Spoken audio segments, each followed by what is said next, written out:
Hey everybody, this is Mr. Ambrock. This is my first real official screencast video I've done for AP this year. We're using a new program called Camtasia, so just bear with me. You're not going to see my face because I'm at home in my kitchen eating jelly beans while I give you this overview of all these different dates for AP European history. So if I'll direct your attention to the screen, all I'm really going to do is go through a quick synopsis of everything you need to know about these different dates. I'm sure you've filled a bunch of dates in already, and some of them will be what I'm looking for, and some of them will be maybe a little off. I know in the other classes today, some of those dates were related to the ones I was looking for, but not quite the same.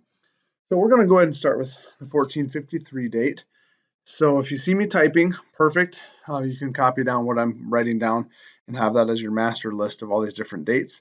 Just keep in mind, next class we have, you're going to have a quiz over the dates, and you'll also have a quiz over a map of Europe. So make sure you study that as well. So the first three dates we need to know for 1453. First one is the end of the 30 Years' War.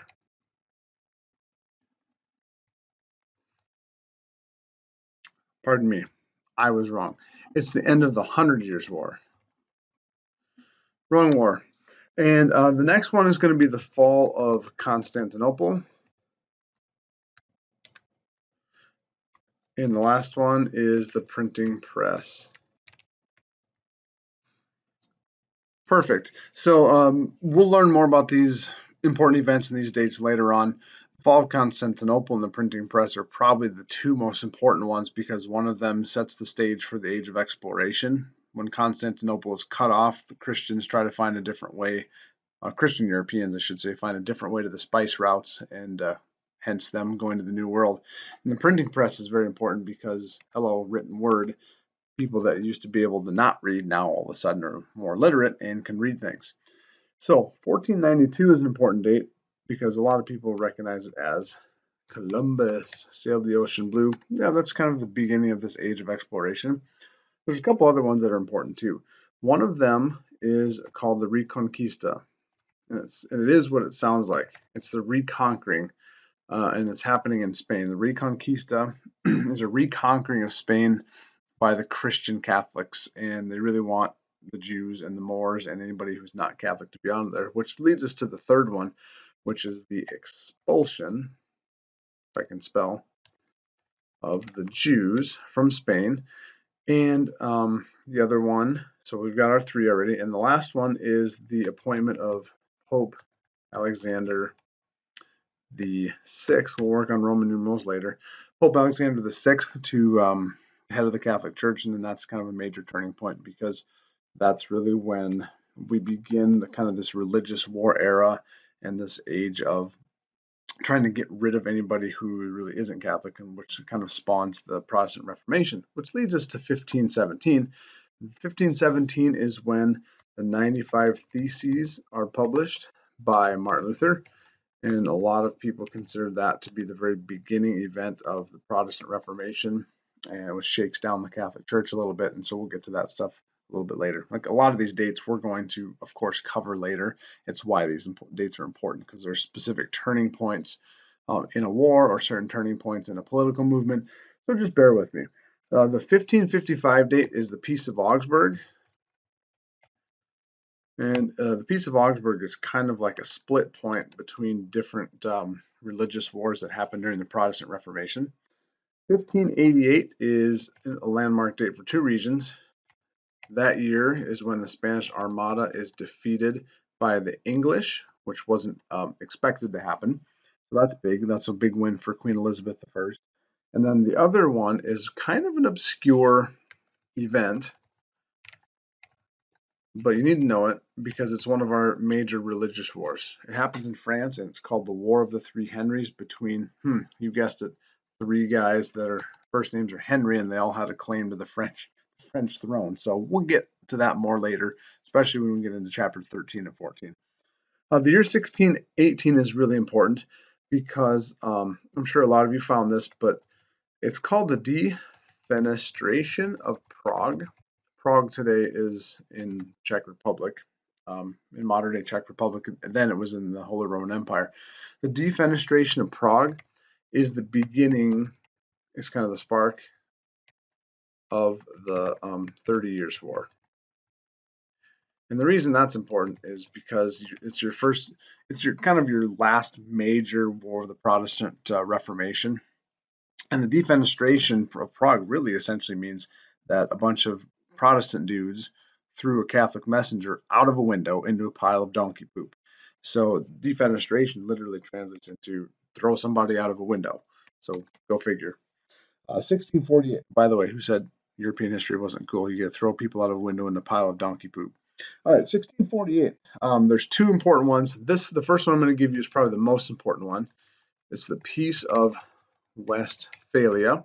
And if you think about it, from 1618 to 1648, that's 30 years. The 30 Years' War lasts, go figure, 30 years. So the Peace of Westphalia is a turning point because it essentially ends all of the religious wars of the Protestant Reformation and transitions us into another phase of European history. And the other one's called the Fronde, and essentially it is a revolution, kind of a civil war that takes place in France in the mid 1600s, and that's kind of a precursor 130 years later to the French Revolution. 1688 is a date that's known in English history especially as the Glorious Revolution. Keep in mind 1688 in American history sense is kind of the same time period as the colonial era. So you have colonies over in the New World still kind of, taking seed, plus this Glorious Revolution is a bloodless revolution. You see a change in who becomes king of England and how that changes the way their government is ran from here on out. All right, 1713 and 14 is another kind of a peace or treaty, and this one's a little difficult to pronounce, but it's called the Treaty of Utrecht. Hopefully, I spelled it right.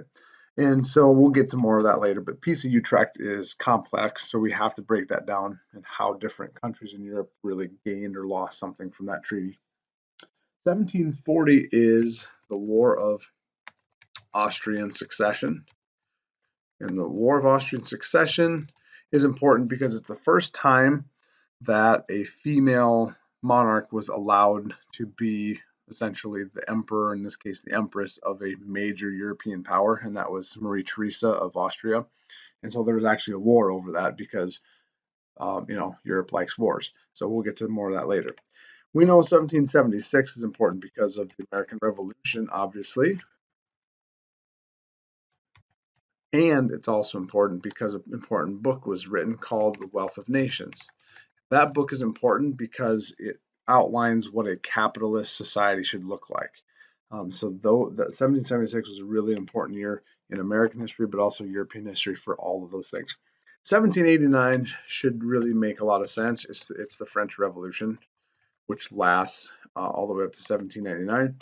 The reason I had 1800 as kind of a question mark is because it goes through a span of years, but 1800, it's really the age of Napoleon.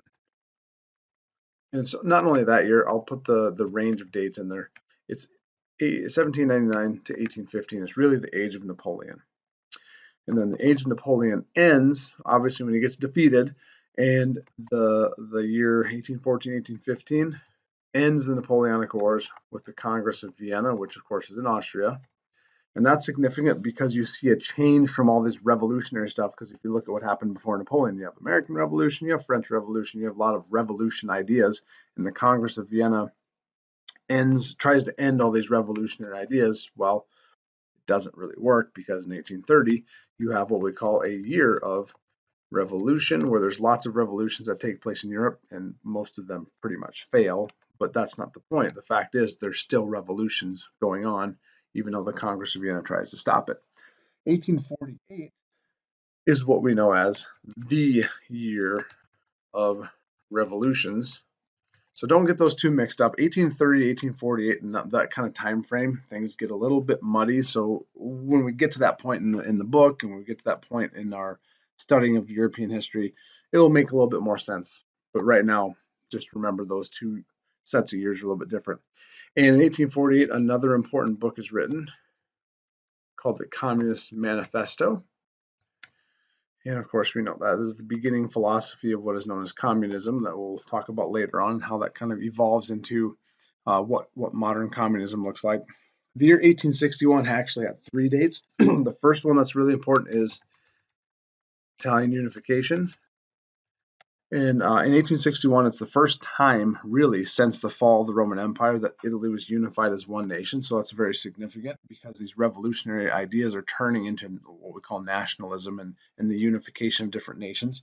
The other couple things that are taking place is it's more of an American thing, but the Civil War in America is going on. And that's important to European history because, well, hello, America trades with Europe, and European nations try to help either the Confederate in the South or the North. So they're involved. And then the last one is when Alexander II, who's the Tsar of Russia, frees all the serfs in Russia, which may not seem really that big of a deal, but essentially Russia's the last country holding on to the old feudal system from the Middle Ages.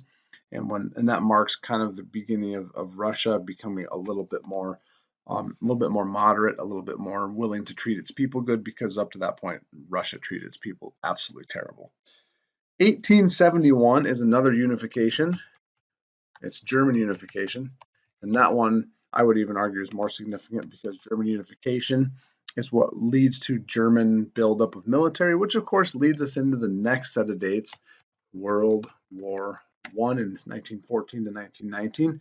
And 1919 is really the signing of a very infamous treaty called the Treaty of Versailles. You'll know more about that later if you don't already know. But the Treaty of Versailles is really what brings the rise of Hitler, which, oh, look at that. That's our next one.